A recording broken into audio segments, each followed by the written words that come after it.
Resume. Let's go ahead and get started. So good afternoon and welcome to our first Gender to a T of the spring semester. We will be all virtual again this semester and we'll be posting the presentations on Facebook for your enjoyment. I'm Dr. Cheryl Dudasic-Wiggs. I'm the co-director of Gender Studies and I'm the chair of the Gender Studies Executive Board. Dr. Marylaura Papalas is an associate professor of French and Francophone studies in ECU's Department of Foreign Languages and Literatures. She specializes in women writers and artists of the French avant-garde. She focuses on themes of gender, identity, urbanism, and fashion in their work, and representations of their work in journalistic, literary, and popular culture. And today she will be presenting Fashioning Interwar Womanhood. Elsa, is it Schiaparelli? In transatlantic literature and media. So welcome, Dr. Papalas. Thanks so much. I was going to say, yes, it's actually Schiaparelli. It's that hard, like ska. Yeah. Okay. But okay. Yes, I'm presenting on her. I'm writing a book on her. And I would like to thank everybody for coming. It's really nice to see some familiar faces in the audience. I appreciate that. So before talking about the book and what I'm writing about, I want to just briefly go over who Schiaparelli is for those of us who may not know her. So I'm going to just highlight some points in her biography. She was born in 1890 to a patrician family in Rome. Her father was a court-appointed librarian. Her uncle was a very successful astronomer. So she grew up in a privileged household. But she felt, and she writes this in her autobiography, different. She was artistic. She was kind of getting into trouble. She felt ugly in comparison to her older sister, who was beautiful. So kind of underscoring the kind of family outsider in a way, she publishes in her early 20s this book of love poems that scandalized the family. And I cannot find a copy of this book in any library, but according to her and others, it was probably something that would not scandalize us here in the 21st century, but at the time the family was very upset about it. And she took the first opportunity she could to work for a family friend in London as their governess, kind of watching over the kids. And there she met a con artist. We don't know too much about William de Corler, but 24 hours later, they were engaged. They married, and this was on the eve of the First World War. They didn't quite know where they wanted to live. They went to southern France, where his mother was, and ended up coming to New York. And they had a daughter whom they nicknamed Gogo, but the couple becomes estranged, and Schiaparelli comes back to Europe. But in New York, she had met some expats, some Europeans that, for instance, Gabrielle Picabia, went back on the boat with Gabrielle. She's the wife of Francis Picabia, modernist French painter, and that connection and others helped establish her in Paris with a kind of a group of intellectuals, artists, and kind of high society. All these circles were mixing together. And she lived for a time off help from her family, but then she fell into fashion kind of by chance. She had a sweater knitted for her that her friends loved. It had a kind of trompe-l'oeil, kind of a bow in the knit that looked like a real bow, and her friends thought, why don't you just make a couple of these and sell them? And that was the beginning of her business. But for the Second World War, she kept her business open. That was difficult to do. She was back and forth between France and New York, mainly in New York. She had left the business, an assistant in charge. And when she came back after the Second World War to Paris, she continued working, but eventually closed the business in 1954. And then she passes away in 1973. Well, the last two bullet points on this image, I think, really underscore why Schiaparelli is still important and why I'm working on her. In 2006, after all those years of the company being dead, an international conglomerate that already owned a couple luxury fashion brands bought the name. And that just tells us how much the people in the industry still knew her name, still thought it was important, and wanted to revive it. And in 2013, that company started producing collections. So those collections are not available to the general public. They're museum collections in a sense, or kind of artistic presentations, but they are available to celebrities and extremely rich people. And you may remember last year when Lady Gaga chose the Schiaparelli dress to sing the anthem, the national anthem at the inauguration of the American president. And she looked really stiff in the dress. And one of the reasons was because she was wearing a bulletproof vest underneath. She was kind of worried. But the dress kind of shows what some of the things Schiaparelli was famous for, the kind of sculpted body, big shouldered look. And that too underscores the kind of woman that still today chooses Schiaparelli. So we're going to talk more about who those women are.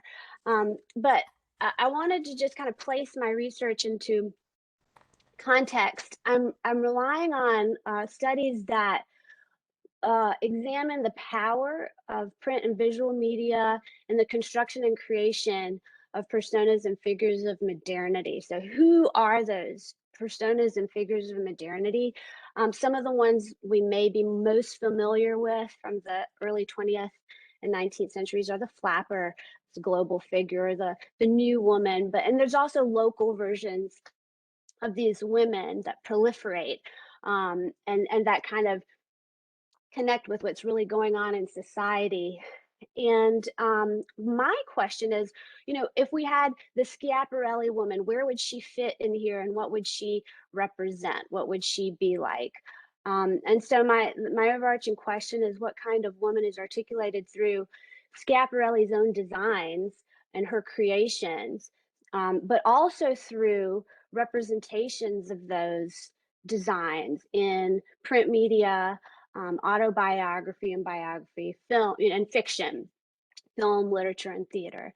And so those are my chapters so far. I'm not going to talk about theater today. That's the chapter I need to get working on. But I'll give you one or two examples from each of these of the women who wear Schiaparelli in media, autobiography, film, and literature, to kind of give you an idea of what kind of women we're talking about here. So one of the characteristics of Schiaparelli in print media is her connection to surrealism. Now, her quote surrealist designs are kind of a minority of her overall oeuvre, but these are somehow the most memorable. And this Officiel de la Couture was a magazine catering to buyers, but magazines like this one, Vogue was another that had a budget for photography, so they were able to kind of print a lot of photographs, and that was not the case with all of the magazines in the 30s.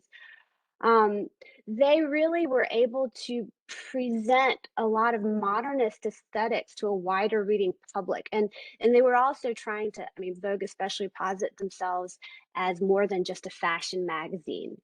Here they were translating surrealism to their readership. And why this is considered surrealist, the surrealists really questioned rationality. They questioned the function of objects. So maybe one of the memorable examples is Marcel Duchamp presenting a toilet as part of an art exhibit. And, basically asking the viewer, what is art? Is this art? Yes, it is. Why wouldn't it be? And so this idea of a shoe, her shoe hat, what is the function of a shoe? Why should that shape not be the shape of a hat, for instance?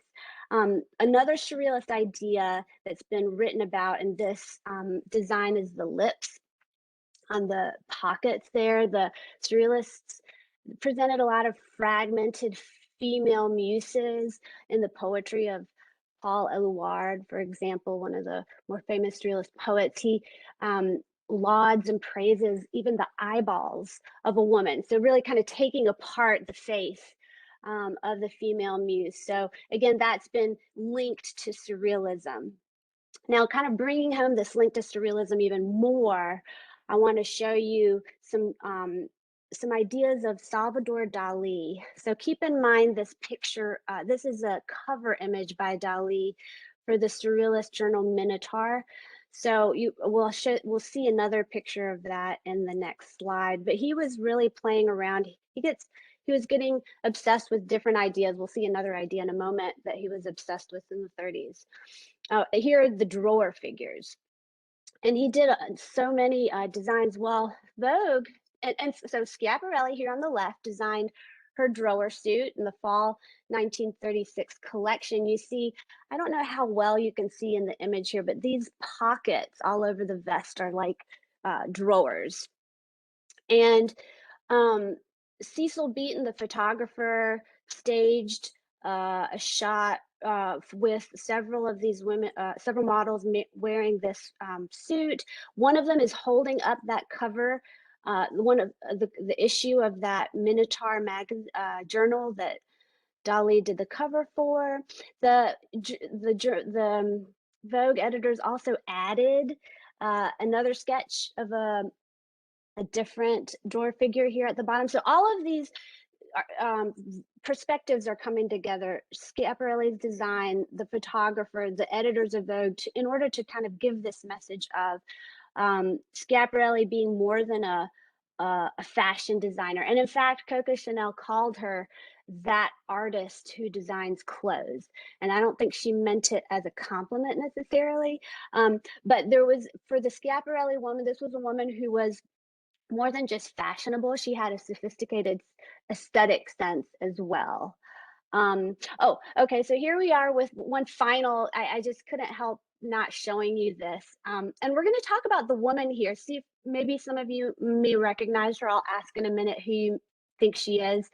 But another of Dali's obsessions in the 1930s was the lobster. I mean, he did several paintings of them. He was interested in what they represented sexually. And another surrealist strategy was juxtaposing two totally disparate objects. We see here this lobster and the telephone, and he places the tail, or where the sexual organs of the lobster are located, right at the mouthpiece. I mean, typical Dali stuff. So we see on the left this gown of Schiaparelli's. She was a friend of Dali's. They had similar social circles. They mention each other in their autobiographies. So there was certainly an exchange of ideas. It didn't happen at the office, where they worked together, but there was this exchange of ideas that was happening a lot with these avant-garde groups in cafes and in more social settings. And she's playing around again with the interesting placement of the lobster tail on the body of this woman here, who we're going to talk about in a moment. Schiaparelli adds these parsley designs to the dress. So really kind of fun theme on a pretty classic white organdy ball gown. Does anybody recognize the woman in these pictures? She's the same woman in both of them. Is it Wally Simpson? Yes, Really? Birgit, was that you? Yeah, that was me. I can't believe it. Total wild guess. You win a prize. That was good. It is Wallace Simpson. Wallace Simpson is she's deceased. Would be the aunt of the current Queen of England. So, and she's the reason why the current Queen of England is the Queen. Wallace Simpson, a twice divorced American woman, seduced the future King of England, King George. He was king for almost a year, but had to the government, the British government, the crown were totally against the marriage, and so he had to abdicate, and the current queen's father became king and placed her. She was then placed in line for the throne. But this woman, Wallis Simpson, so there's a couple things. This is right after the wedding in the summer of 1937. She chooses Schiaparelli for her trousseau. Now, for her wedding dress, she chose someone else. She chose an American Mamboche designer, but she is trying to project an image here. And what kind of image is she projecting? First of all, she was not well liked by the British public. She was, blamed for the king's abdication, and they loved the King George. So they she was trying to reestablish herself as a more likable figure. She thought that this gown on the left kind of seemed soft and romantic and made her seem a little playful as well. On the right here, she's wearing a classic Schiaparelli dinner suit. Schiaparelli was known for these kind of wide-shouldered, slim-fitting suits. So again, what kind of woman is this Schiaparelli woman? Well, this is one example of a woman in print media who was well known and was trying in a moment, right after her marriage to an abdicated king, was trying to kind of send a message about who she was. She wasn't a criminal here. She's trying to establish herself as a woman who could have fun and who also had a sophisticated aesthetic sense.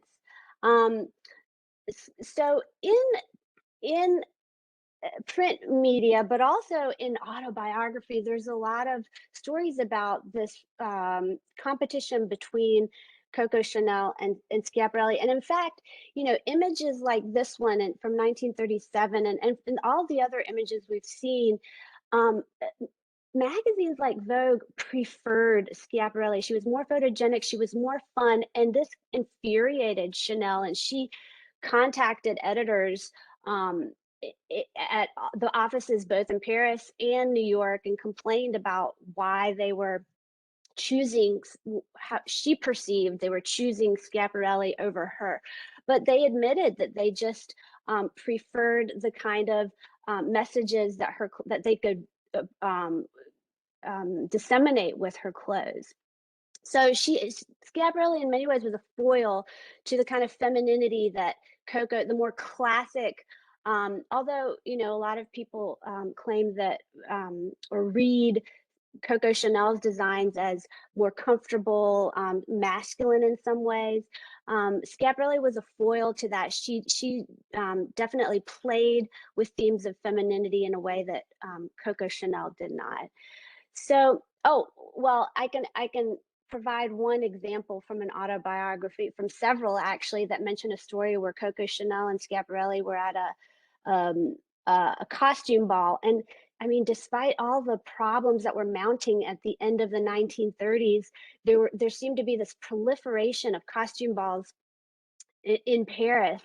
And people like, the high society people, the artists, they were all attending these. And at one in particular outside of Paris, the theme was based on a French novel that takes place in the forest. So there was this forest theme. Coco Chanel shows up dressed as a fern, and Schiaparelli comes as a leader ant. She has a couple friends with her that are dressed up as smaller little ants. And apparently, according to several people, Chanel asks Schiaparelli to dance. And so they're dancing, and Coco's kind of pushing her, and then finally she kind of steers her into a lighted candle. And the story is that poor Schiaparelli gets lit on fire, and Coco Chanel's kind of having fun with it. And throughout, women who either worked with both of them or who bought clothes from both of them described Coco Chanel as kind of an unpleasant, mean person, always kind of conniving. And they describe Schiaparelli as someone who's much easier to work with, much more of a friend, a female friend. So there's that difference. But there's another difference that emerges in autobiography that women describe when they're writing their life stories. They describe choosing Schiaparelli in moments where they really need to project confidence, where they need an extra confidence boost. And I'm going to just provide a small excerpt from a woman, Caresse Crosby. She and her husband, Americans, went to Paris in the 30s and established the Black Sun Press. It ended up publishing some works of would-be famous modernists, including Hemingway. But in the 1929, her husband commits suicide. There was a very, it was a scandalous, there was a lot of scandal involved, and she went through a depression and a period where she just couldn't go out and face the public. And in the moment when she emerges from that, she describes wearing a Schiaparelli gown. And I just want to quote the last part of the passage where she says, you know, she describes herself in this dress, and this is the dress modeled by Schiaparelli, not by Chris Crosby. It was one of Schiaparelli's most successful designs. And Crosby, wearing the dress and describing her interactions, says, I looked my best, and I guessed that I was cresting the breakers of society's opinion. My path through that winter promised to be carpeted. So she really credits Schiaparelli with helping her in this, one of the darkest moments of her life, kind of emerging from that. So on to film. I feel like we're just going rushing through, but I wanted to give you a little glimpse of everything. So as you can see here, in British, French, and American production, Schiaparelli contributed. In America, in Hollywood, they had more of a budget for her, and the last film she did in the early 1950s was Moulin Rouge. Here's Zsa Zsa Gabor dressed in Schiaparelli. She also did a film with Mae West. The film I want to talk about today as an example is Hôtel du Nord, 1938, by one of the more famous poetic realist directors, Marcel Carné. And it stars Arletty, kind of an iconic female actress from the 30s who had an affair with a Nazi officer during the occupation, and basically was banned from working in France for some period after that, and never really was able to kind of come back afterwards. But in this film, she carries where she has several Schiaparelli accessories, but the one I want to talk about is a famous scene where she's on a bridge, and she is a prostitute in the film, and this is a moment where the pimp, played by Jouvet, he wants to get away from her. He needs time by himself, and he says, you know, I need some air. He uses the word atmosphere, and this just infuriates her, and she finally realizes she's been protecting him, and she realizes she's angry, and she also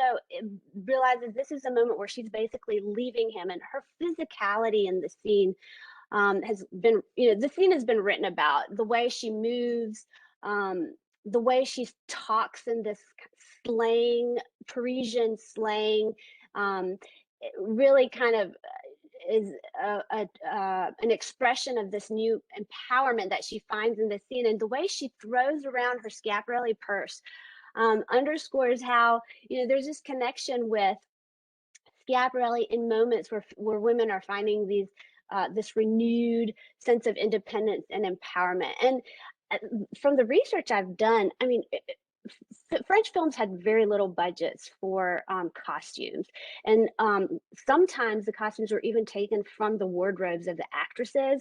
And Arletty already had a relationship with Schiaparelli. Schiaparelli had attended some of her theater performances, and so my guess at this point is that the handbag comes from Arletty's own collection, and she uses it in the film in the most famous scene of the film. In literature, a range of literature, popular literature, you see very famous authors like Aldous Huxley. One of his characters was Schiaparelli in one of his lesser known novels. I discovered Don Powell, who's just an amazing writer, very sarcastic and biting and just hilarious. Muriel Spark, a great British writer. Louis McNeath. The book I want to talk about and give the example from today is Mary McCarthy's The Group, about a group of friends who attend Vassar College, and the book kind of follows them after graduation. And the character I want to talk about is Eleanor Eastlake, whom they call Lakey. And from the very beginning, I mean, the novel opens with the graduation, Lakey is different. She's more sophisticated. She's more wealthy. She has better wardrobe. She's kind of more snobby than everybody. I mean, she's just kind of on a different level. And she's the only one of the group that goes on to study, to do studies beyond undergraduate school, and she leaves for Europe for that. So years go by, and at the end of the novel, Lakey returns, and the group of friends come to meet her at the port. And I just want to read that passage. She returns with a friend, Lakey. So when the group, saw Lakey come down the gangplank with her swift, sure step, her chin raised, and a dark violet suit and hat, and carrying a green leather toilet case and a slim, furled green silk umbrella, they were amazed at how young she looked still. It was a Schiaparelli suit she was wearing. Kay had asked that straight out. She had guessed it was a Schiaparelli. Scap makes all Eleanor's clothes, the Baroness had remarked, and they had watched that nickname, casually pronounced, take the wind out of Kay's sails. Well, Kay, the one friend, and all the friends, again, are reminded in this moment how different Lakey is. I mean, the fact that they call Schiaparelli Scap, a lot of people called her Scap for short. They just felt inferior in this moment. But they also realized soon after, in the next couple lines, that the Baroness is Lakey's lover, and that Lakey, so her difference in this moment when she's wearing Schiaparelli is also a sexual difference. Her sexuality is different. And all of these kind of distinguishing features of Lakey emerge in this scene when she's wearing Schiaparelli. And there's also things about green and purple and those colors kind of symbolically representing, transformation and masquerade and difference. So I hope that gives a kind of a brief picture of what I'm discovering the Schiaparelli woman is. All of these characteristics kind of weave through all of the chapters, really. So these characteristics aren't particular to just print media or just autobiography. I didn't have time to spend on as much time as I wanted on some of them, so I'm happy to revisit any of these themes, but I'd like to leave it at that for right now and open up the floor to see if there's any questions or comments.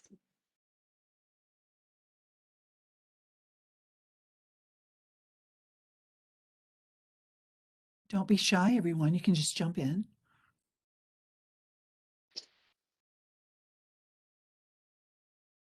I have a question, Marylaura. It's Birgit again. Hi, Birgit. Hi.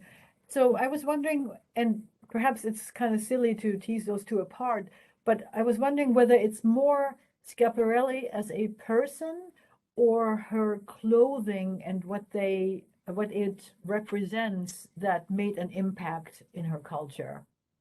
That's a great question. I haven't made an effort to distinguish. Well, so I look at Schiaparelli's biography, and I do examine her autobiography, but I think ultimately I'm kind of looking at all of these women, whether it's Schiaparelli herself or the women who wear Schiaparelli in fiction, or the real women who describe wearing Schiaparelli. I'm looking at them as this composite woman who symbolizes something, and not necessarily as individual women. But I am glad you brought that up, because I wonder if there is value in perhaps thinking about that a little more and thinking about that distinction. But as of now, I'm kind of looking at it as a composite figure and kind of like a stereotype, basically, and returning to this idea of these figures that are proliferated. What would that Schiaparelli figure, what would she symbolize? I don't know if that answered your question. Yeah, thank you. It's kind of a not a good question because it's a chicken and egg kind of a thing, right? I mean, she knew so many people. So were her clothes consumed, so to speak, by those people because they knew her, right? Or did she know those people because her clothes made her famous, you know? But you're right, it's a different track than what you're actually looking at.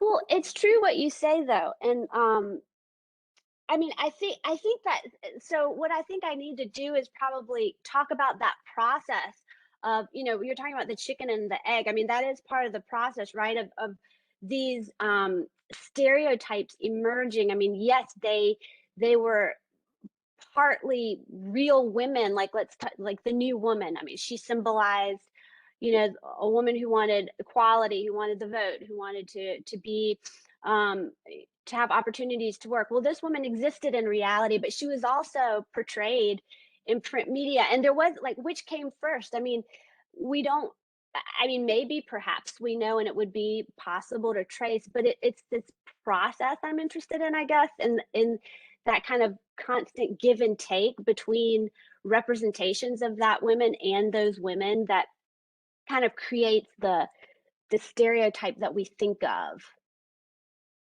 But yeah, thanks for that question because it's something that I've struggled with, and I think that's going to be in the introduction. I have to lay that out pretty clearly, and you've reminded me that I really do need to keep thinking about it. Marylaura, Yes. hey, it was Hey, really Paul. interesting. Thank you for the presentation. As you know, I've read your early stuff on this, so I You enjoyed it. did. I was Thank going to you. mention a couple things that one has direct connection about the process, which is there's a book on what's called La Chica Moderna, and it's the image of the modern woman, especially related to the flapper and the idea of the modern woman in Mexico, Okay. um, by a scholar from UNC, but also just pop culture thing that seems like it's connected.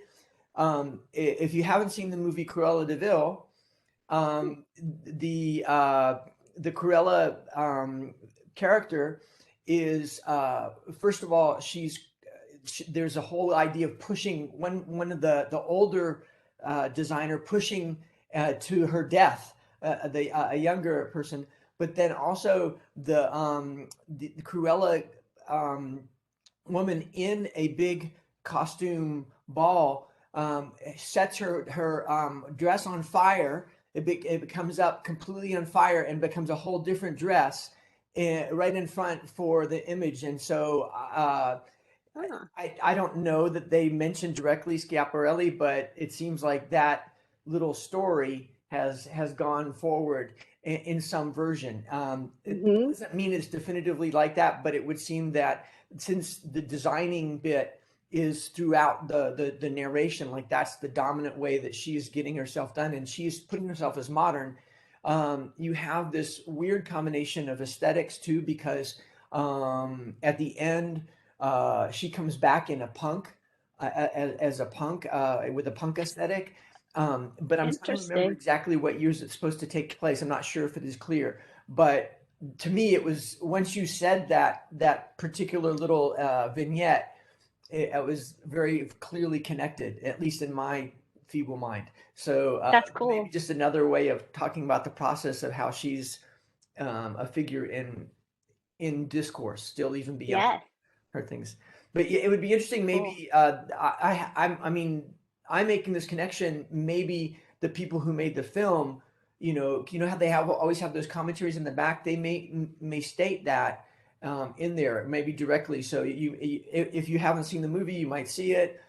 Not that you'd like it or dislike it, but then get see if there's a further direct connection that they make.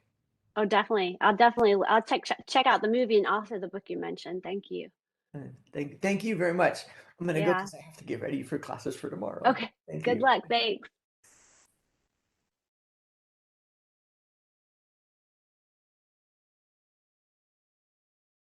I hate to come in here again, but I have yet another question. Great. Since you brought up Lady Gaga, I know that explodes the historical frame of your inquiries.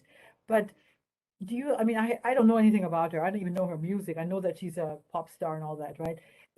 Was she making a statement by using this designer, or do you think it was maybe just a, a coincidence that she used it? She just chose the dress because she liked it. I have to admit, I haven't read up on much of what she said about the dress. But I need to.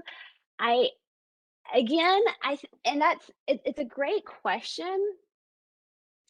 I think, I mean, there's a reason. So whether the reason, whether Lady Gaga knows the history of fashion and knows what Schiaparelli symbolizes or not, um, the fact that she's still communicating, and Lady Gaga, I mean, I don't know a lot about Lady Gaga either, but what I do know is that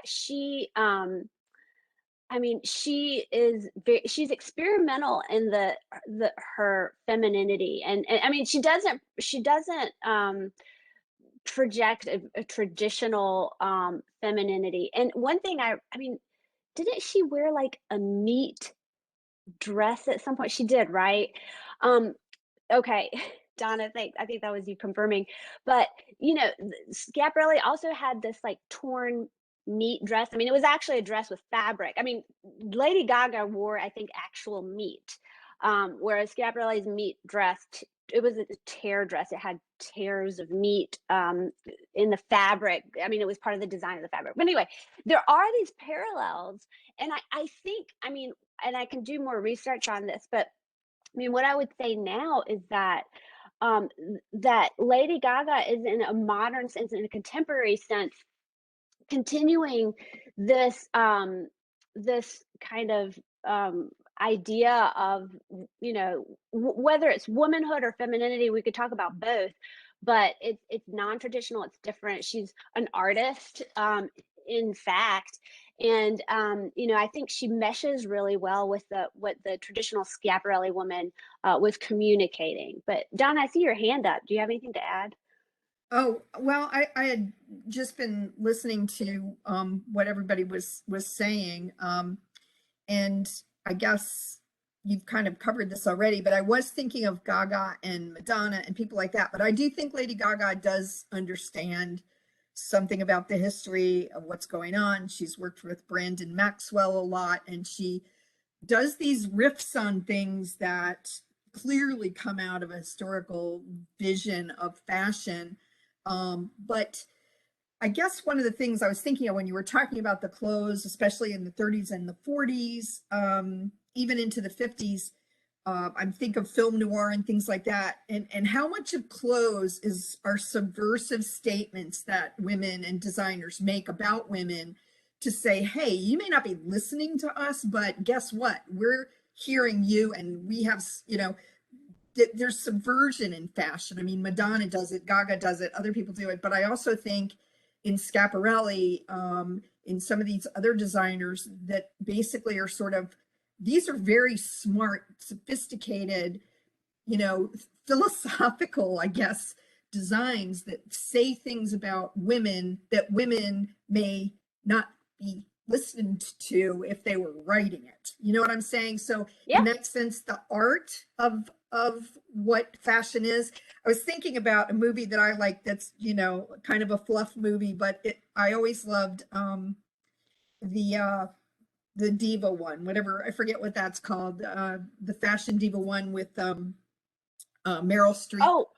The Devil Wears Prada. The Devil Wears Prada. And she their art director has this great riff on how these fashion magazines are art. This fashion is art. It makes statements. It does a lot more than just give you something to wear, in addition to making a fortune for the people that are involved. But it's a much more complex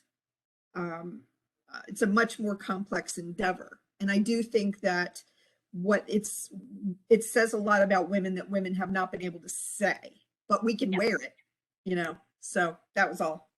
Yeah. I mean, so much has been done on the language of fashion. I mean, in some sense, we can study, textual language and, so how would we do that with fashion? And I think that's exactly what Donna, you were saying, is that yes, it is a language, it's communicating a message. What is that message? And in a lot of ways, I think that kind of like summarizes what I'm trying to do. I'm trying to read the fashion of Elsa Schiaparelli and figure out what that message is.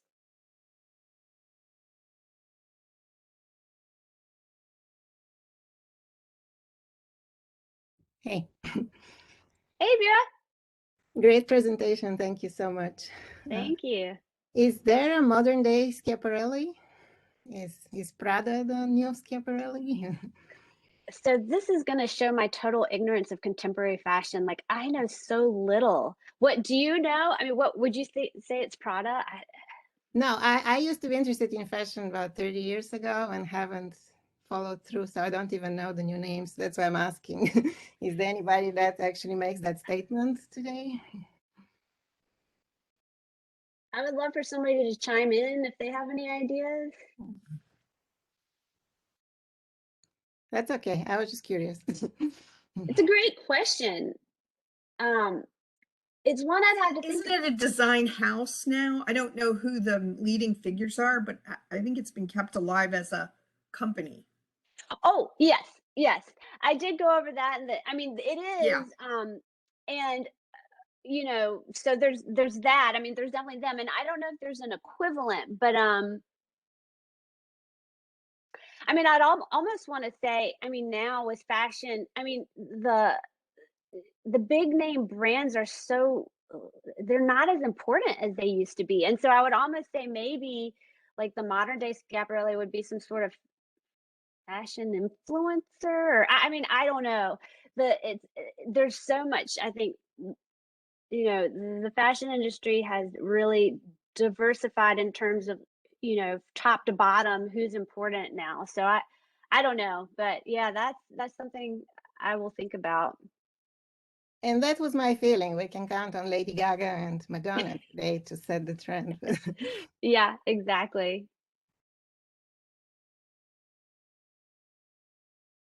I'm a big fan of her jewelry from what I've seen in these pictures. I just think like the dove piece that Gaga has on there and some others, it's just beautiful. Yes. I would never be able to Yeah. afford it, sadly, but Well, they don't even sell it, but I mean, if they at some point sell it, it would be interesting. But yeah, I mean, haute couture. It's interesting. I mean, Schiaparelli was known for all, she did a lot of really cool things with buttons, with zippers, with jewelry, like with all those kind of little details. Yeah. It's Birgit again. I'm very sorry. I don't know how to raise my hand. I've been looking at the different buttons. Just jump in. That's okay. I can't turn on my camera either because I have a big monitor and my laptop is closed. I wanted to go back to, since you have this page open, to the 1911 book of poems that scandalized the family. Can you tell a little bit more about it? Maybe dish out some juicy stuff there? I wish I've looked. There's no copy of it in extent in any library in the world that would be available to the public. I mean, there may have been a copy in the library in Florence, which flooded. What was it, 30 years ago or something? And I actually contacted them, and they just said they lost a lot of stuff, and that might have been one of the things they lost. I mean, maybe the family has a copy. I don't know. I would love to read it. I mean, my guess is that it's, just kind of love poetry, maybe sensual. I mean, I can't imagine. I mean, they probably thought it was pornographic, but for our standards, who knows? But I think it was the work of an adolescent, of a romantic and artistic adolescent, and the family felt like it was just they were this upright family, and felt like it was just too much for them. How do you know they were scandalized? Are there letters about this? Well, she says it in her autobiography, and family members have also kind of pointed to this incident as one of the highlights isn't the right word, but one of the, prime events in her, adolescence. But yeah, I mean, I hope one day maybe to, meet someone and interview, I don't know, interview a family member maybe, but I don't even know if they have a copy. I mean, I've never read of anyone having a copy. Thanks. Yeah.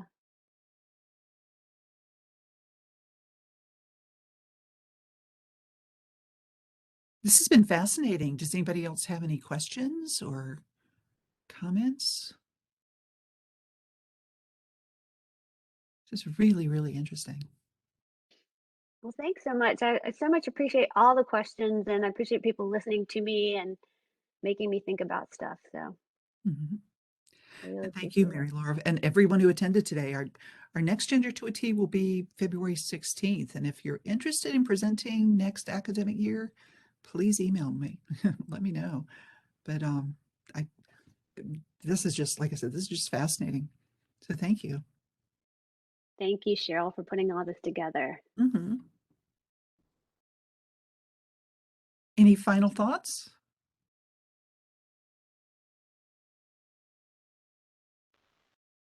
Everybody's so quiet.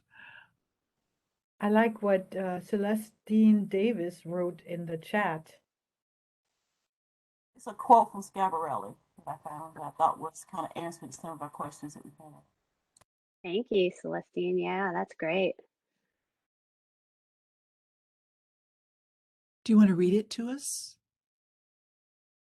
Celestine? Sure, fashion is born by small facts, trends, or even politics, never by trying to make little pleats and furbelows, by trinkets, by clothes easy to copy, or by the shortening or lengthening of a skirt. And I used to study fashion design in the history of fashion design. So that was one of the things that we were taught, is that we could actually predict or even, what was going on by the fashions that people were wearing. And I always thought that was fascinating. You have lots of compliments here in the chat as well. Lots of folks are complimenting you today on your presentation. So thank you so much. Thank you. Very generous. Thanks, everyone. Sure. Thank you all again for coming, and we hope to see you next time.